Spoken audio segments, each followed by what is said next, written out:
बेळगुंदी सेवा संस्थेची 80वी वार्षिक सभा उत्साहात. चेअरमन ॲडव्होकेट प्रबोध पाटील यांचा पारदर्शक कारभाराचा विश्वास. संस्थेचा कारभार लोकाभिमुख करण्याचा संकल्प. बेळगुंदी येथील बाल हनुमान विकास सेवा संस्थेची 80वी वार्षिक सर्वसाधारण सभा हनुमान मंदिरात उत्साहात आणि खेळीमेळीत पार पडली.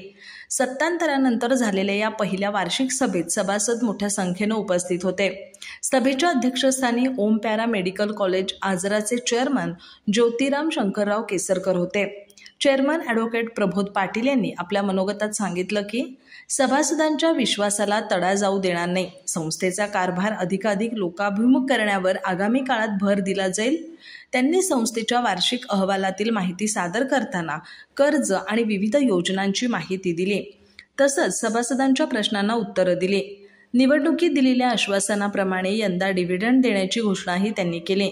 सचिव मारुती गावडे यांनी आर्थिक पत्रकाचे वाचन केलं.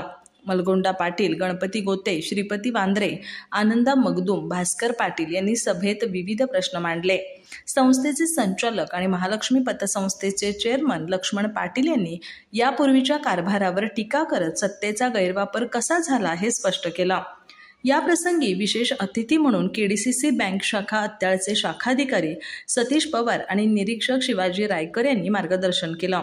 त्यांनी सेवा संस्थामार्फत राबवण्यात येणाऱ्या कर्ज योजनांची आणि व्याज परताव्याची माहिती दिली. सभेत व्हाईस चेअरमन मारुती केसरकर, ज्येष्ठ संचालक ईश्वर मामा शिंत्रे, बाबुराव मगदूम गुरुजी यांनीही मनोगत व्यक्त केली. विविध ठिकाणी नोकरीस लागलेल्या, सेवानिवृत्त आणि शासकीय सेवेत निवड झालेल्या सभासदांचा संस्थेमार्फत सत्कार करण्यात आला.